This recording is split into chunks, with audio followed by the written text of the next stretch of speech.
भारतीय इतिहास में मीराबाई का नाम भक्ति, प्रेम और निष्ठा का प्रतीक है। एक राजकुमारी होते हुए भी उन्होंने सांसारिक मोह माया और समाज के बंधनों को त्याग दिया और अपना जीवन श्री कृष्ण की भक्ति में समर्पित कर दिया।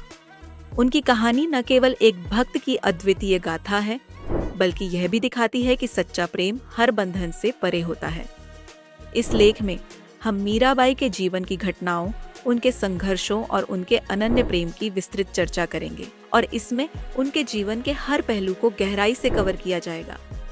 मीराबाई का जन्म 1998 में राजस्थान के मेड़ता राज्य के कुड़की गांव में एक राजपूत परिवार में हुआ। उनके पिता रतन सिंह राठौड़ मेड़ता के सामंत थे और उनके परिवार की प्रतिष्ठा बहुत ऊंची थी। मीराबाई का बचपन राजसी माहौल में बीता, लेकिन उनका मन सांसारिक सुखों में कभी नहीं लगा। एक दिन मीराबाई ने अपने दादा के महल में एक शादी समारोह के दौरान श्री कृष्ण की एक मूर्ति देखी। उन्होंने अपने दादा से पूछा, यह कौन है? उनके दादा ने मुस्कुराते हुए कहा, यह हमारे ठाकुर जी हैं, भगवान श्री कृष्ण। तभी से मीराबाई ने कृष्ण को अपना पति मान लिया और उनका जीवन भक्ति के मार्ग पर चल पड़ा। 1516 में मीराबाई का विवाह मेवाड़ के राजा राणा सांगा के पुत्र भोजराज से हुआ। भोजराज एक वीर और प्रतिभाशाली राजकुमार थे। हालांकि मीराबाई ने इस विवाह को केवल सामाजिक जिम्मेदारी के रूप में देखा। उनके लिए उनका असली जीवन साथी श्री कृष्ण ही थे। मीराबाई के कृष्ण प्रेम और उनकी भक्ति को उनके ससुराल में कभी स्वीकृति नहीं मिली। उनके खुलेआम भजन गाने और मंदिर में नृत्य करने को राजघराने की प्रतिष्ठा के खिलाफ माना गया। परिवार के लोगों ने उन्हें रोकने की हर संभव कोशिश की, लेकिन मीराबाई ने किसी की परवाह नहीं की। ऐसा कहा जाता है कि मीराबाई को उनकी भक्ति के कारण विष का प्याला दिया गया। उन्होंने इसे श्री कृष्ण का प्रसाद मानकर पी लिया। उनकी भक्ति की शक्ति के कारण विष भी अमृत बन गया। यह घटना उनकी अटूट भक्ति और विश्वास का प्रतीक है। मीराबाई ने अपनी भक्ति को व्यक्त करने के लिए सैकड़ों भजन और कविताएं लिखी। उनके भजन उनके प्रेम, समर्पण और संघर्ष की कहानी बताते हैं।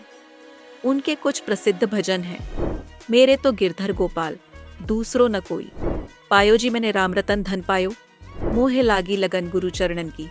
राजघराने की सभी सुख सुविधाएं होने के बावजूद मीराबाई का जीवन बहुत साधारण था।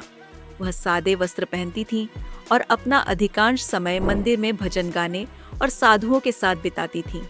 मीराबाई के जीवन का सबसे कठिन हिस्सा समाज के विरोध का सामना करना था।